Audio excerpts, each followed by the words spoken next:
I'm Mike, And I'm Amber. Welcome to the Covenant Chronicles, where we tell you the truth about relationships. giving you the tools to build the foundation you always needed.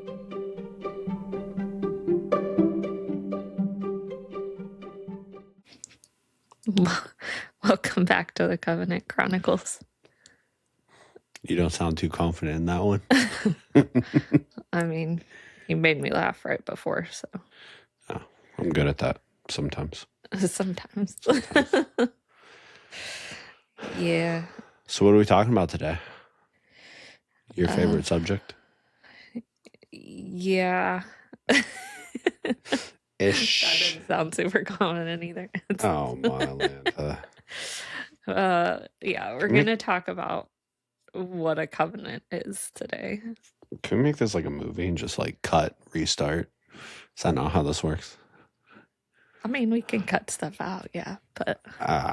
Leave it. Let them have all the bloopers. Screw it. So, on a serious note, we are going to talk about covenant today because, well, the title of the podcast is the Covenant Chronicles. And I think most people understand what a chronicle is, and most people understand or think they understand what a covenant is. Mm-hmm. So we're going to inform them. Well, I feel like people might have a general idea of what a covenant is, but I don't know if they really know where it comes from or the depth of it and what it truly means. And then even to know what it means for you in your own relationship. And we haven't really done this yet, so, I was thinking about it in the shower the other day. We apparently do all of our thinking in the shower. It's the like best the time. only place to think, I guess. I don't know. Hey, it's not just us. I was having a conversation with some. Oh, no, you were there. You were part of that conversation. People just be eating, when they're busy, they just eat while they're in the shower, or, Not eating in the shower, but thinking in the shower is a little different. But I was just thinking about, what covenant means for us and like honestly where we came from and where we're at now, and the progression of how we got to where we are. Mm-hmm. Oof. I don't know why, but I'm super emotional about it right now. Well, maybe you should take over for a second. Yeah, I got you. I think a good place to start is just kind of give a dictionary talk about covenant, right? And at its most basic form, it is an agreement or a contract from a legal sense. And you see this all throughout, the Bible. They talk about it in a biblical sense, and essentially that theological description is basically an agreement which brings about relationship of commitment between God and his people. And much like that relationship, right? Because there's actually a multitude of biblical references that you can bring up about marriage and how that relationship looks and the covenant. But, people take a lot of that out of context. They try to, give their own definition of this is how so-and-so is supposed to act or blah, blah, blah, because it's in this verse right here without actually understanding what's being said. And, when you talk about covenant, it goes a lot deeper. And this is an important subject for us. And I believe part of the struggle that potentially we're having with really portraying this or getting this going is relative to just the struggle that we've been through, which is probably very similar to what many people have been through in their relationships, in their marriages, and in their lives. And that's, I believe that most people have gotten married out of obligation. And what that means is people, whether they realize it or not, right? And it's even more dangerous when you don't, because there is quite a few people out there, right? And we could think of probably people off the top of our heads that really got married because, well, that's what you're supposed to do, Yeah. right?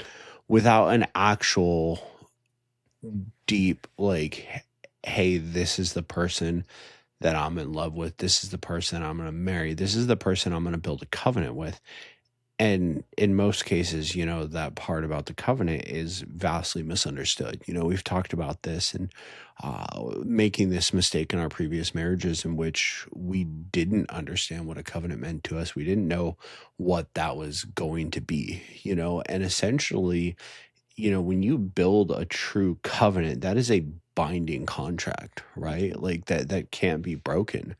And it goes all the way back to, there's so much, like, even in the Bible about this. And when you go back to like Old Testament, and God making his covenant with Abraham, and back in those days, they would cut animals in half, right? And a lot of people, if you read through Genesis and you read that story and you talk about, or you think about, the animals and walking through, you don't really get the gist. Or maybe you think it was a figurative thing, or whatever have you. You're like, oh man, the Old Testament's crazy. That was normal at that time, right? Like when you start studying history around this time, like this wasn't just some random thing that was pulled out of thin air. Like this was how you created a complete, like, unbreakable covenant. Was you would literally cut animals in half, lay Walk each through half, them. walk through the center of both halves, right? Because you'd lay both halves on either side of your path.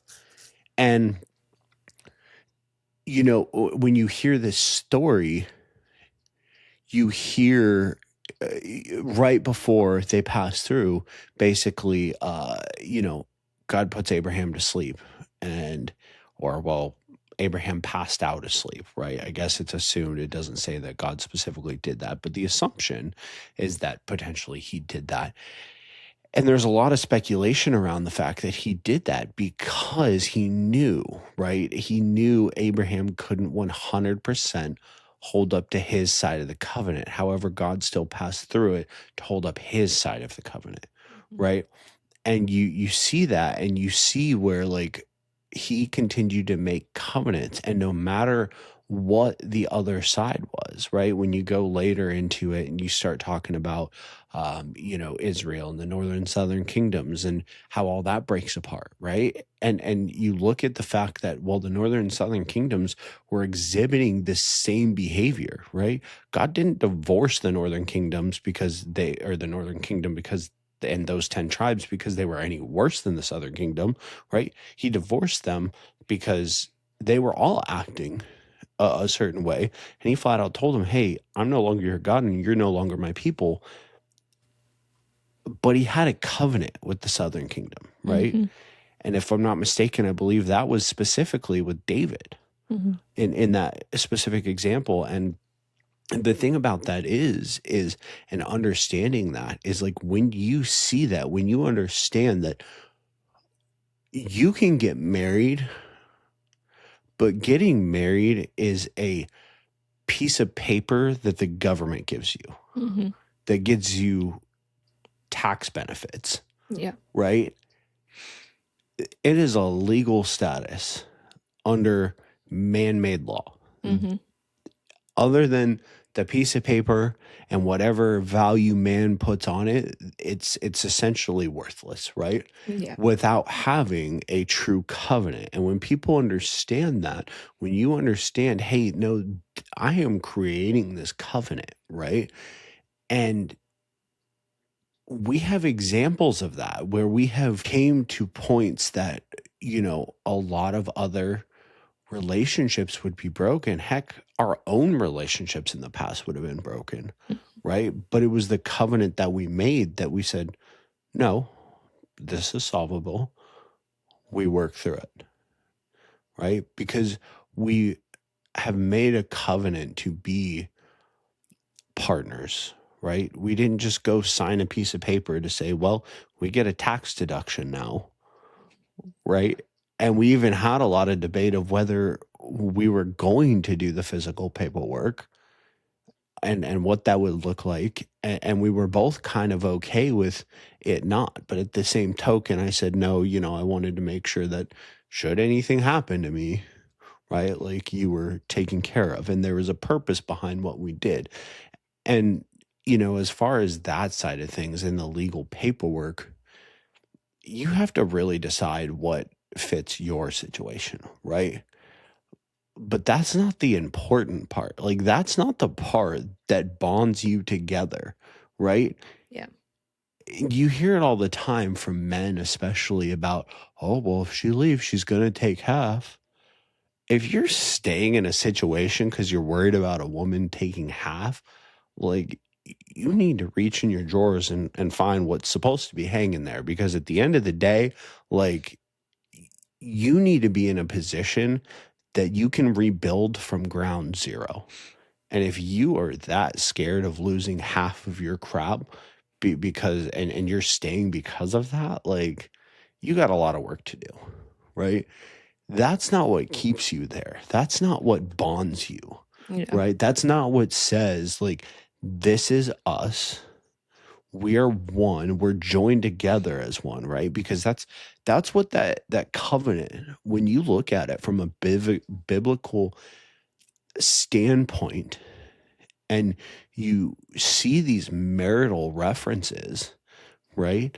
It wasn't this like, hey, we did a little ceremony and now, well, hey, if y'all divorce, well, because, in the theological standpoint, we are the bride as the people, right? It's not, oh, we take half of God's gold, because we get a divorce kind of thing. That's not at all what it's about, right? Yeah. And it builds this relationship and this oneness and this situation in which you become one with your partner, Mm-hmm.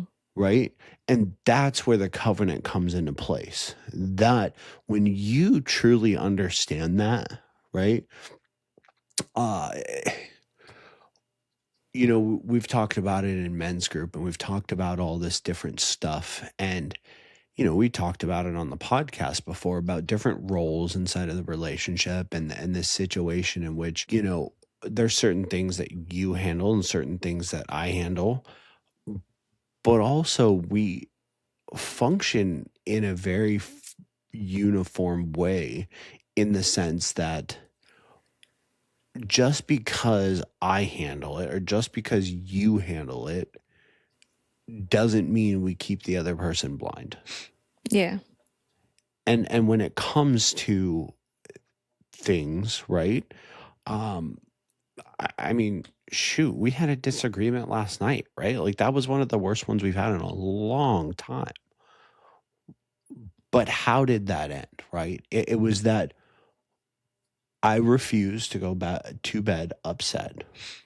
I'm going to work through this with you. Mm-hmm. Let's figure this out. Right. And then we shifted gears. Right. Because even though I was a major part of the problem, let's be honest. Right. At the end of the day, that was where I said, I'm not going to bed upset. I've made that promise. So it is what it is. We're going to figure this out. We're going to walk through it.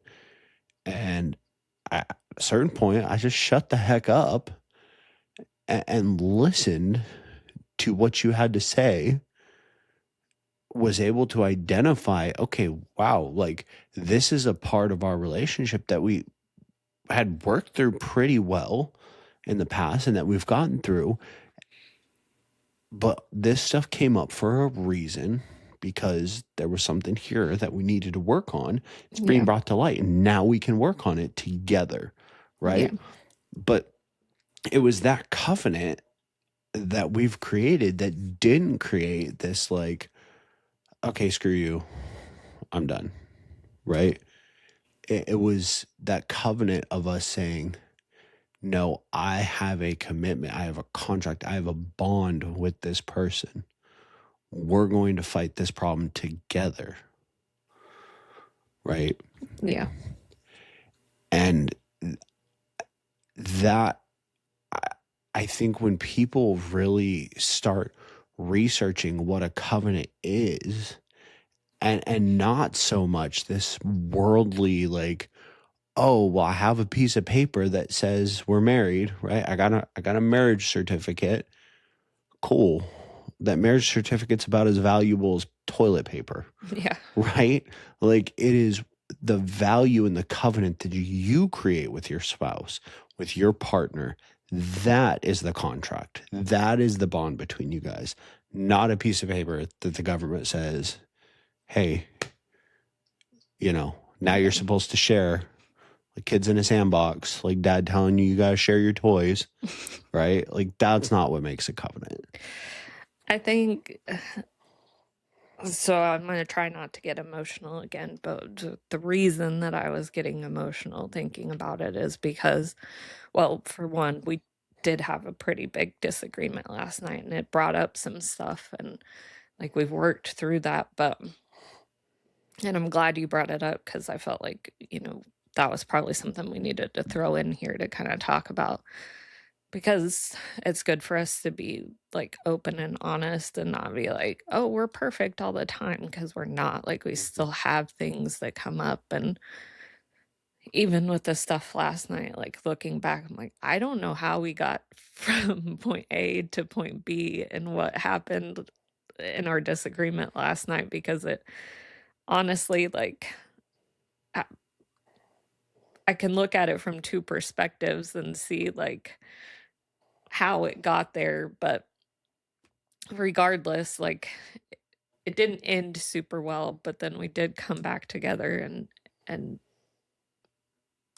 rebuild, rebond. But the reason that I get emotional, like, thinking about it is, I think you can agree, but like we've talked about our story on here before, at least a little bit. I'm sure listening for any amount of time, you pick up on the fact that like this is not our first marriage. This is our second marriage. And, when I was thinking about it in the shower the other day, like, just some stuff came up in the fact that I was thinking about, my first marriage and how it really, I hate reducing it down to like it was just a piece of paper, but I feel like it was almost out of obligation, and that's kind of how we ran our lives. And I can look back now and be like, oh, I could have done more, but I also look at it and see that if I wasn't where I am today, I wouldn't be who I am today. And the things that happened to get me to this point that I am today, which makes me emotional to think about, because when we talk about covenant, we talk about it in the root of religion and God. And that's really what we've rooted our relationship and marriage on. But to think about getting to that point, we have to think about all the things that we went through to get to that point. And that's what makes me emotional, because sometimes I do feel bad that my kids have to grow up in two separate households, and that makes me feel a certain way. But I look at it and can see that every single piece of what happened lined up in the way that it did to get me to where I am today. We talk about and joke about how we met each other. We met on a dating app, and we'll both openly, admittedly say we shouldn't have been on that dating app when we were. Oh, for sure. But when you look at it in the grand scheme of everything, you realize that like we had to have been doing what we were doing at the exact time we were doing it to meet each other. And we've gone through some really hard things to build our relationship, but in doing that, somehow it led both of us back to a relationship with God that we didn't have before. Like, we both were Christians, but I had been away from it for a long time, and you kind of had to. We really didn't have relationship at all with God anymore. And somehow in the midst of some rougher times in our relationship, we decided to start going back to church. And, where we ended up going to church, we've now met people who have a significant role in our life and have really helped us build the relationships with God that we have now. But it's all of these steps along the way that lead me to believe this was all supposed to happen the way that it did, Mm-hmm. and the reasons and ways that it did. A covenant for us goes even deeper, and I don't know if we've even mentioned it on here or not, but we got baptized together this summer. Not separate, but we did it together. And that was right before we got engaged, and then obviously we got married in November. But I think all of that plays a significant role into what we were building Mm-hmm. into where we are today. And we talk about this covenant, but to us, a covenant really is an unbreakable bond. We have significant relationships within ourselves and God, and then together. And we've talked about praying together before, but that's a significant thing in our relationship as well. But we've talked about, even since before we got married, about how we aren't going to discuss divorce. Mm-hmm. And I think that's a big part in this, because in marriages where it feels like you're just doing it out of obligation, this is what we're supposed to do. You're supposed to find someone, then you're supposed to get married, then you're supposed to have kids. That's just what you do. You aren't actually setting up a foundation of hey, we're going to make this work no matter what. It's just built on this, well, this is what we're supposed to do. And then at a certain point, when life gets hard, it's well, that was fun. It was cool, Mm-hmm. But that's not how we view our covenant with each other. No, and that was a big talk, with us for a while. And I think part of why, when we first got together, we were somewhat hesitant to another marriage in general. And a lot of it had to do with basically just the fact that we knew that if it ever happened again, that was it. Yeah. There wasn't going to be a this and that. And people will argue and say, oh, well, everybody says that when they get married. I believe a lot of people do say that when they get married. I said that in my first marriage. Right. And the issue, though, is that when you look back on it, right, and you get to that place of okay, I split up, or I got a divorce or whatever have you, or our marriage is just in a really bad place and now we've got to fix it or whatever have you. You go back and you look at that and you saying that, and it's not said from a place of conviction. Oh, I said it because my parents got divorced, and I was oh, I'm never doing that. Right. It's something that people say. They say it out of obligation in some cases. They say it out of, emotional high in other cases, right? Because when you get married, it is an emotional thing, right? But we have this outside influence from society that just continues to impede and push in on us and basically just create this situation where we do things because that's what we're supposed to do, right? Without ever questioning, well, what am I actually supposed to do? Is this for me? And we do this process or this ritual without ever even really thinking about what it means to us. We let society define our marriage. And here's the thing, right?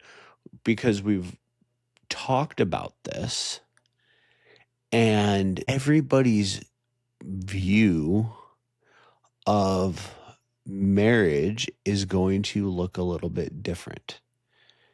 Now, there's a lot of stuff that I can say honestly I disagree with, right? Because of the people that we've become, because of, how natural biology works, because of how, from a biblical sense of how stuff works. But you have to define that, right? And not this like, oh, well, this and that, and like whatever. But what does it actually mean to you? You know what just struck me when you were talking about that? So we were having a conversation the other day about worldly things, because in Mark specifically, it talks about following the things of this world versus building or living your life towards God, right? And that's exactly what that is, I think. Just getting married to get married is the worldly view. Are you doing it because of the world? Are you following the world? Are you following what everyone else does? Or are you creating a covenant that's built and rooted in God? Yeah. I believe that most people miss that, right? That's what we talked about, was the part where people truly miss the what does worldly things mean, right? Because we talk about worldly things and people instantly go to this justification of, oh, I can't chase money because it's worldly, right? Money and things, but that's not what worldly And means. it's so crazy because, to be honest with you, that is a justification for people that know that they're not living up to their potential. That's what that is, right? That is somebody that's like knows deep down they're not living their full potential, and they're saying, well, God doesn't want me to do this. No, because I'll show you just as many scriptures that talk about you being successful and being who you're supposed to be, and all the other stuff, and who he calls you to be, right? But if that is the only thing you're obsessed with, then yes, it can be a worldly thing. However, that is the only place that people talk about this, right? And this is where we talk about people manipulating scripture to kind of suit their needs, right? Because we don't want to talk about, well, worldly things is these arguments we have over politics. Oh, for sure. Right? Worldly things are the world telling you what marriage means. Yeah. What marriage is.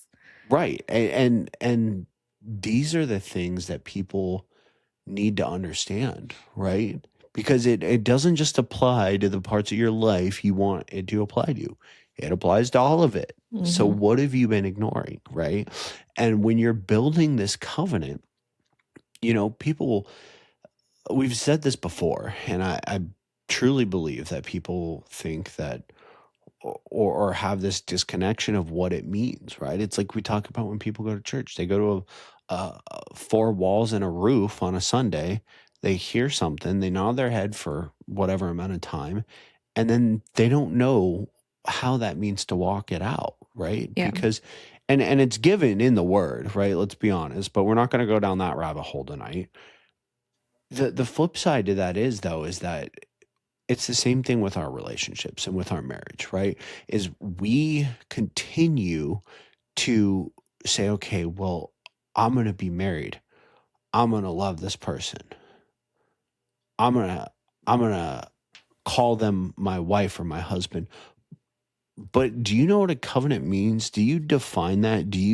When you created that contract with them, and I mean spiritual contract and spiritual bond with that person, did you actually give yourself into that contract and creating this bond and this covenant with that person with the understanding? Because like you said, we brought up yesterday, we had a disagreement, right? And an argument. And Mhm. it was one of our worst ones in quite some time. Like I can't even recall, right? I mean, they happen from time to time, maybe every few months, every 6 months perhaps. But at the end of this, we reminded each other that we love each other. We refused to go to bed upset. And then we prayed about it. And when we prayed about it, it wasn't this like begging, like, oh, please, don't let this happen again, like victim kind of poor me. It was this, hey, I'm thankful for this relationship. I'm thankful for the person that you gave me. I'm thankful for what we've created. I'm thankful for this covenant. And I'm thankful that you brought stuff to light that we still needed to pour some concrete into our foundation because we hadn't poured enough concrete in that area. And now we can address it and now we can work on it, right? Yeah.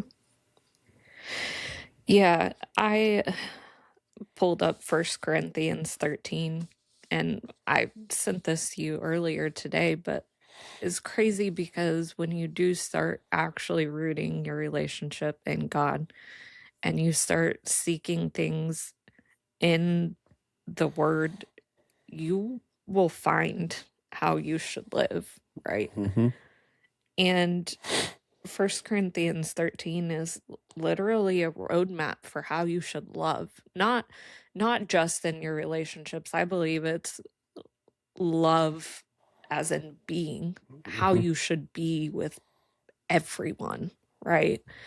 But when you look at it from a standpoint of a relationship and how you should love in a relationship, there's some really big things in here that people miss and overlook and just flat out don't even do in their relationship. Mm-hmm. And it says, love is patient. Are we patient often in our relationships? Because a lot of times I think that's not the case, right? Oh, I thought you were asking me. I was like, it depends on who you ask, I guess. No. Love is kind. Are we always kind? Not always. Mm-hmm. It does not envy. It does not brag. It's not puffed up. It does not behave inappropriately. Let's be honest. A lot of people are missing the mark on that one. It does not seek its own way. Mm. It is not provoked. It keeps no account of wrong. That one has like struck me a million times. Mm-hmm. And I told you last night, like in the middle of our disagreement, that specific verse and that specific thing kept coming into my mind. Mm-hmm. Like, love does not keep account of wrong. And so often, I know because I've done it for years, you Mm-hmm. bring up everything from the past, every wrong thing and little tiny mistake that's happened. We bring it up like it just happened so that we can hold something against someone. Mm-hmm. Well, and let's be honest, right? Like there is a level of that is, instead of resolving this, we just brush it under the rug. So I'm bringing it back up because it's unresolved. Mm-hmm. There's also a massive part of this that I would say is more like 70% of this part. And that's I'm losing. So I'm going to try to win and I'm going to try and pull up any brick I can throw. Mm-hmm. Right. inside of relationships, because let's be honest, that's most of what it is, Yeah. right? And people don't want to admit that. Well, and this specific verse has stuck out to me for about the past year. And we had some things happen about a year ago that, you know, that specific verse kept coming to me. Mhm. And I was like, I've got to let it go. And I told you today, like, I feel like I do a pretty good job of being like, if something happens that like provokes a feeling, I will say to you, like, Mhm. I feel this way based on something that's happened in the past, but I don't come to you and be like, because you did this thing, Mhm. remember that thing you did? Mhm. Now, you know, whatever, I feel this way, like, which is two vastly different things. Saying I feel something because of something that happened in the past is different than you did that thing and it's your fault. Mhm.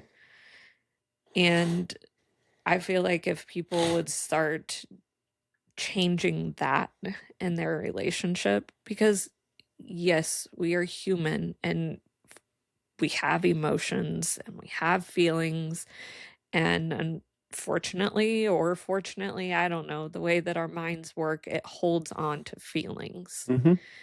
And so to say that you can just like erase a feeling is I don't I don't know, maybe that is possible, but I don't think that it's super possible.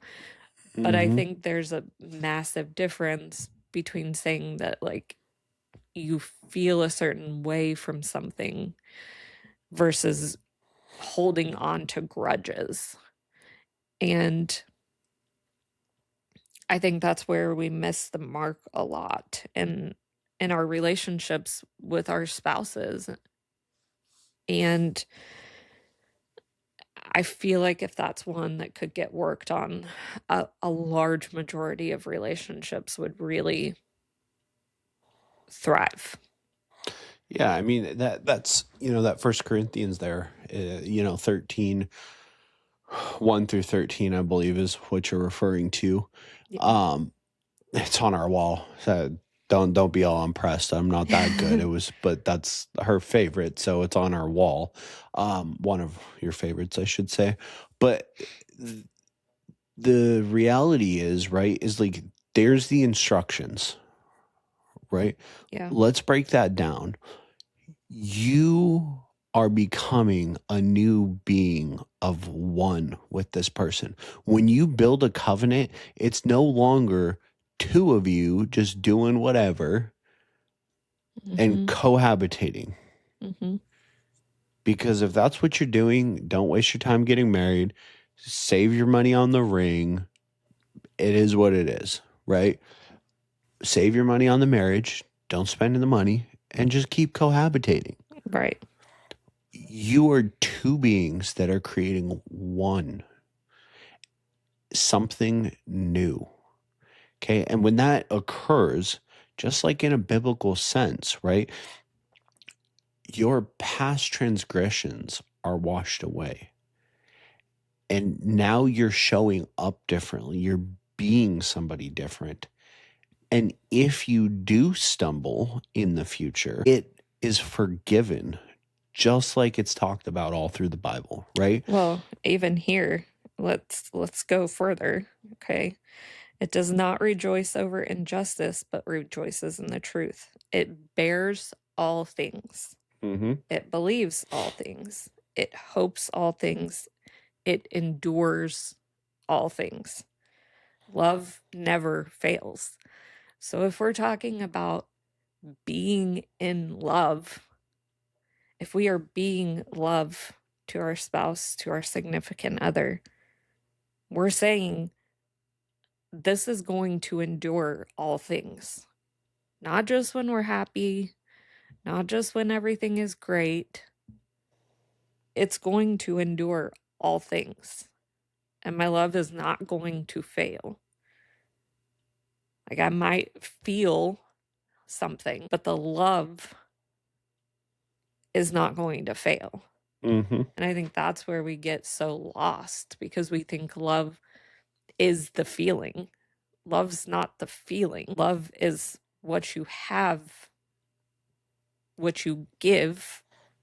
It's the action, it's the choice. Right. It's not that euphoria, it's not that high that you get when things are all butterflies and rainbows. That's a feeling, that's an emotion. Right. It's the when you and I are pissed off at each other and having bad emotions yesterday, sitting down and saying, I love you, so we're not going to bed angry. Yeah. Let's figure this out together and deal with the problem together, because obviously we're way off course right now. We're being adversaries, and that's not what either of us are trying to do. So we're done doing that. How do we solve this? Right. And it's not you're not always going to have it right. There are certain things that we talked about last night, certain words, right? We've talked about on the podcast before. We don't use the word divorce, right? We don't use the word separation. Like, that's not a thing. We don't use names, right? Like, we don't call each other things. Mm-hmm. We've banned those words in our disagreements. And we do a really good job of it for the most part. But there are still things that will come up that we say that are like,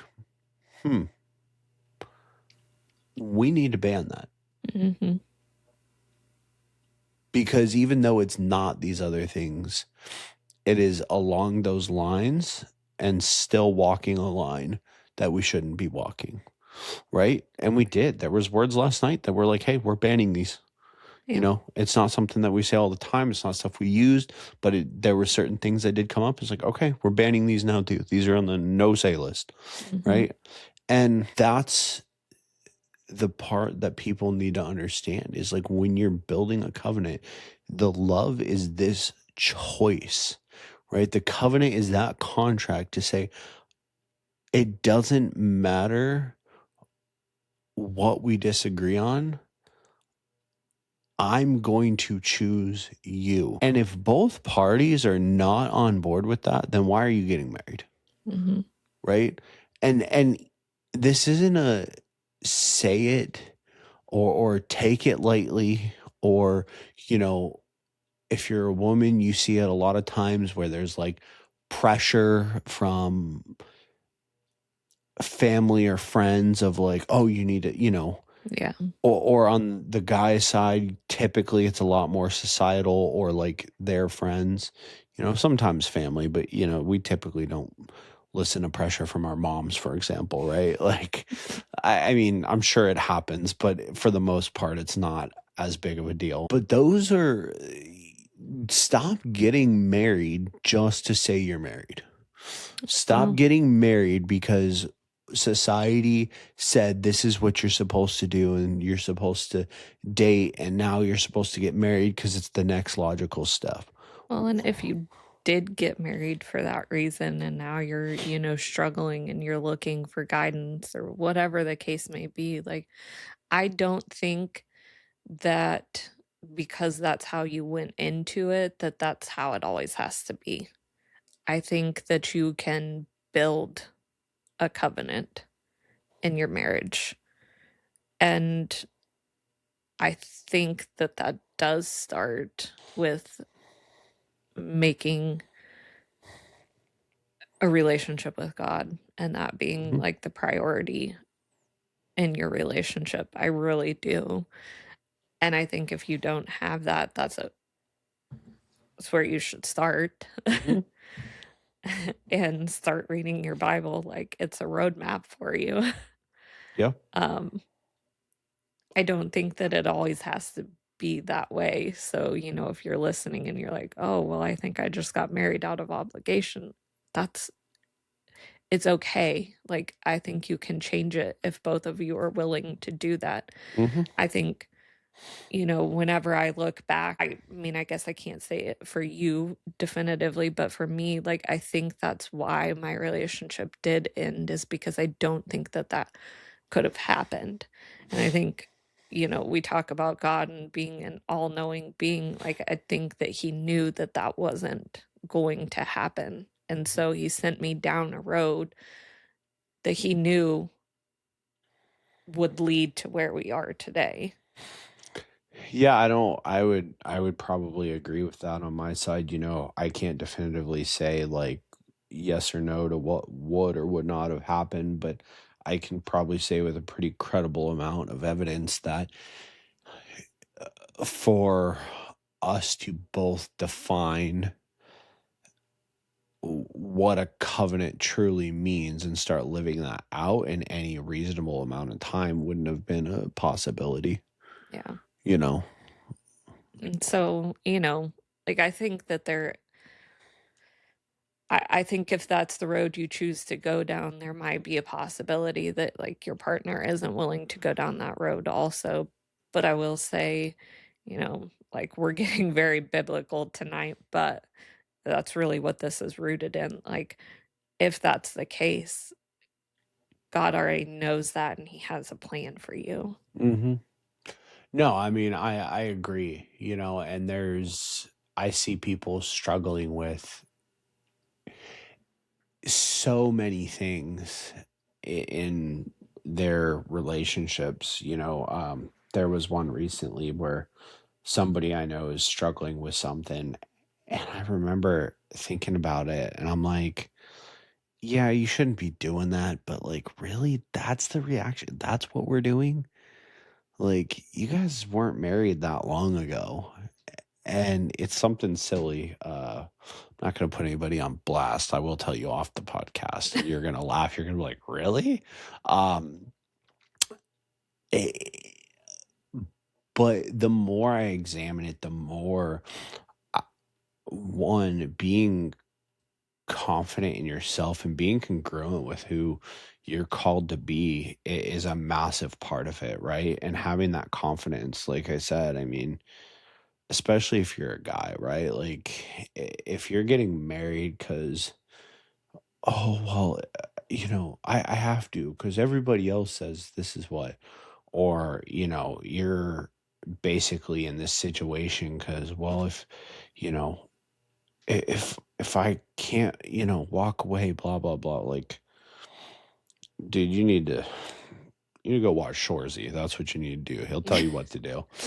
Um, but we'll leave Jeez. that off the podcast because we're supposed to be a little more family friendly, I guess. But the reality is that you can build that, right? And like you said, like I went down the path of the initial stages.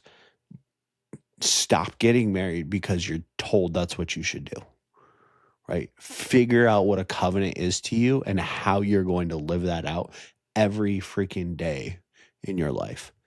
And if you are married, whether it's been a week, a month, a year, 10 years, 20 years, you can change that. Mhm. Yes. Is it harder with time? Yes, 100%, of course. I'm not going to tell you it's not, right? And the older we get, the more set and stubborn we get, right?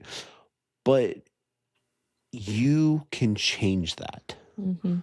You can change what it means for you to be in a marriage.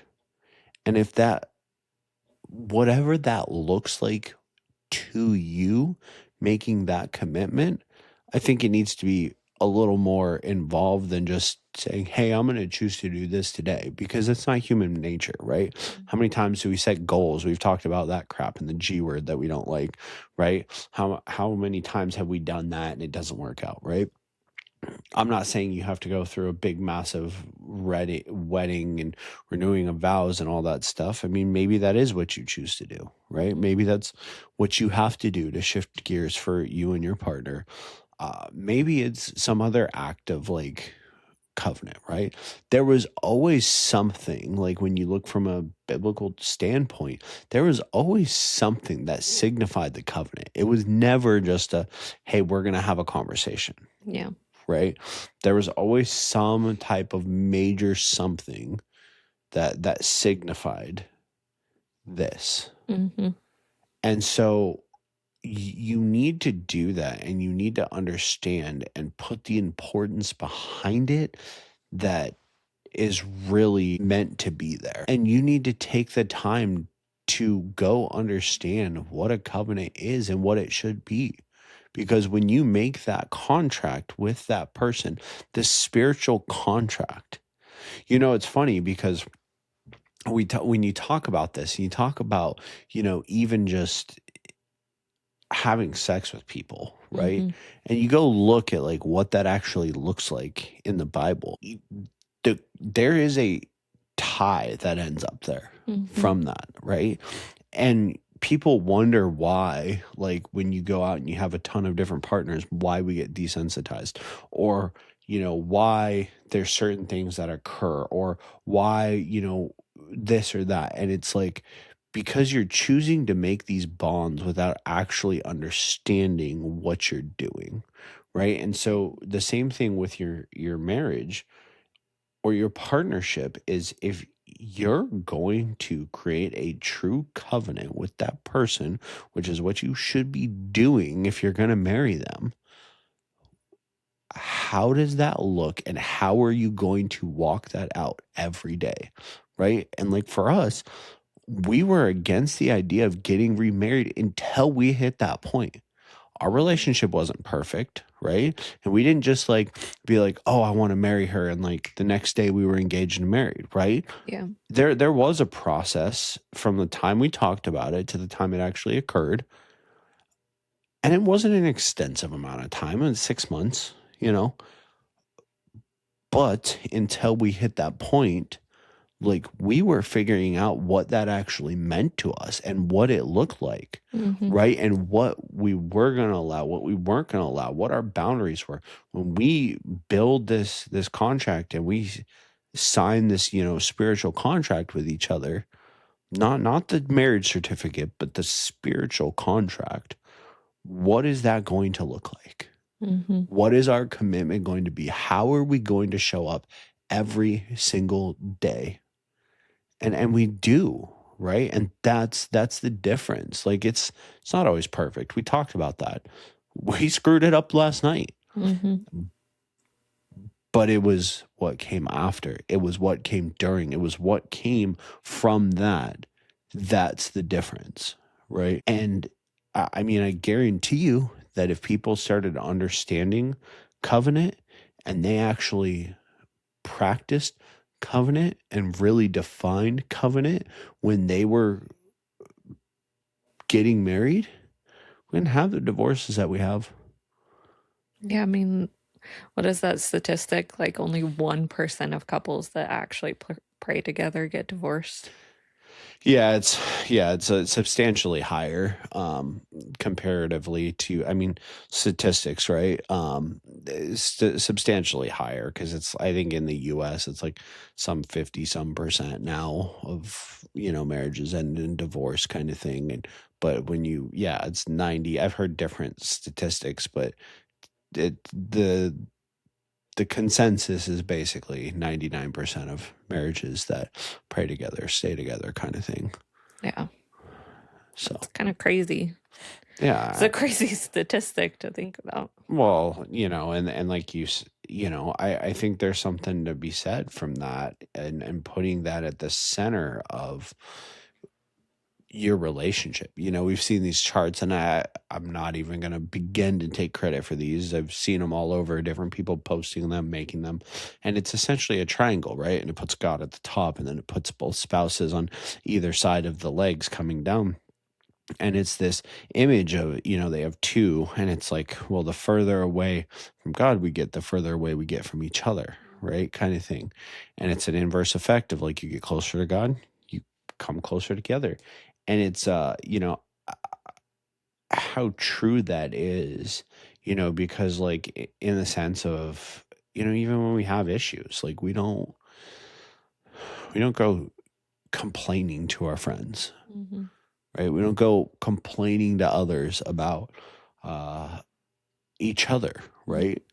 Like when you were struggling, you went into your Bible and just started reading. Like that was your like, hey, I need to talk to somebody about this. So you went and talked to God about it, right? Yeah.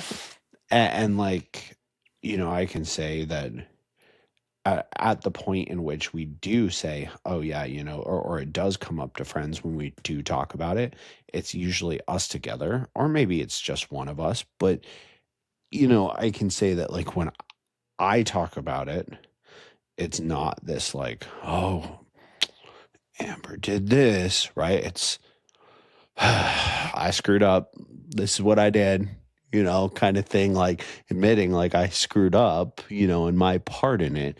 And it's not this like, oh, she did this. It's no, I did this, right? And it's a different mindset and a different ownership, right? And like when you put him at the center of things, it changes the whole dynamic of what the marriage is supposed to be. Yeah. Well, this one got super long. We're at almost an hour now. Oh man, Crazy. why are they getting so long recently? Golly, we be talking too much. Okay. On that note, what are you gonna do? They're gonna go do the relationship audit. That's what they're gonna do. We're gonna keep harping on this for a while. I mean, that's probably a good one to do with this anyways, but yeah, this one was long. There was a lot to it. There's probably like we could probably still keep going, but I think it's a good place to end this episode at least. So in saying that, we were just talking about the relationship audit. So if you go to thecovenantchronicles.com, from a computer on the right hand side, there will be a thing at the very top that says relationship audit. If you're not on a computer and you're on your phone, there'll be like 2 or 3 little tab thingies on the side. You'll click on that, and down in the list will be the relationship audit. It's free. You just print it out and do it together with your spouse. It's got a lot of really great questions to analyze really the health of your relationship, and it's just a good talking point to do with your spouse. I think it'll bring some connection between the two of you out of it. So go find that, go do that. Maybe in the process of doing that, talk about what a covenant means to you if you're at that stage.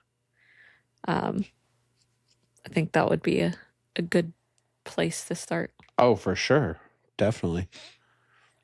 All right, go do the audit. That is all for today. That's it. Oh, have a great week, guys. All right. Bye.